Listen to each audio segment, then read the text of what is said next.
Hello everyone, I'm Chaplain Colonel Joanne Martindale. I am the Command Chaplain of the 63rd Readiness Division. It's wonderful to be with you today to offer these thoughts.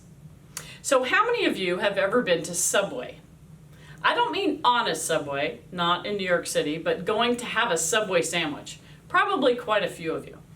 Well, I was going in one day and going to Subway sandwich, and my son, who's 25 years old, he was going to have dinner with me. He said, "Mom, please pick us up a couple Subway sandwiches." I said, "Sure." So I got his favorite foot-long chicken ranch bacon, you know the kind, and then I got my smaller 6-inch tuna. Anyway, so I'm going in and I noticed this gentleman sitting on the seat near the table as we were going in. And he was writing something, but he looked up and he said hello. He was very friendly, and I said hello back. And then I went on in, I got the sandwiches, and then I'm coming back out, and I saw for the first time what he was writing on the sign. And it said, "I'm hungry. If you could spare a sandwich, thank you." And I thought, well, let me just see if he wants some company for dinner. So I said to him, "Is anyone sitting in the seat next to you? Are you expecting anyone for dinner?" And he said, "No, I'm not expecting anyone for dinner." I said, "May I join you?" And he said, "Sure, I would love that." And I said, "I have an extra sandwich here if you would like it." He goes, "Really? You mean a big sandwich or a little sandwich?" I said, "Well, a big sandwich." He goes, "That'd be great." And I said, "But if you want, you can go in and get the kind you want, and I can give you some money, so it's up to you." And I opened it up and showed him the sandwich. He goes, "No, I'll take that one."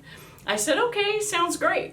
So I went just for a moment just to quiet myself to pray, because I'm a chaplain, I do that before a meal. And he said, "Are you praying?" And I said, "Yeah, is that okay with you?" He goes, "That would be great. Can you say the prayer out loud?" And I said, "Well, sure, but I'm wondering if maybe you want to pray." He goes, "No one's ever asked me to pray before." He goes, "I could give it a shot." I said, "Okay, I would love that." So we kind of just went like this, and he said, "Hey God, I'm just wondering, you know, this lady's really cool. Like, I didn't expect to get a sandwich today and have dinner with somebody. That's like a bonus. And God, I'm just thinking, there's a lot of people without work right now, and I'm wondering if you could be with them." And then he said, "And I've got a few things that I could share with people if you bring them my way, God." He goes, "I've got $6. I've got a pair of socks still in the wrapper.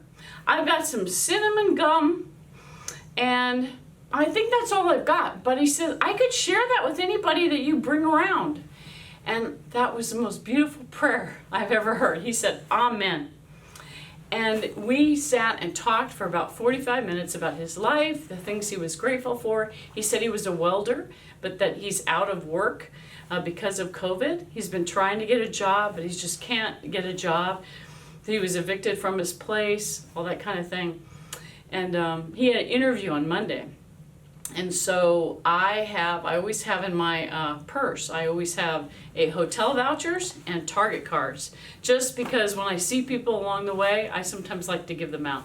So I said to him, "I have a hotel voucher here." He goes, "What?" I said, "I could give you a hotel voucher for maybe sometime, before your interview." He goes, "That would be great. I could save it for the day before my interview so I could sleep well and have a shower." And I said, "Okay, that'd be great." And I gave him a Target card. You know, friends, the point is that you never know, in my theology, who God's going to bring you to. I never know he's going to run into this gentleman, that we'd have a wonderful conversation, that we talk a lot about his life and my life. What a wonderful young man, 25-year-old young man, same age as my son. And so then I said goodbye to him, and I turned around and I walked back into Subway because I had to get my son a sandwich. And so he goes, "You're going back into Subway?" I said, "Well, I gave you the sandwich that was for my son." He goes, "Oh my gosh, I ate your son's sandwich." I said, No, you ate your sandwich. Now I'm going to go get my son's sandwich." He goes, "Oh, well, thanks for sharing, and thanks so much for hanging out." The point of the story is, friends, you and I can make a big difference just by a smile, couple of dollars, connecting with someone and helping them feel wonderful and human and alive. So that's what I encourage you to do today.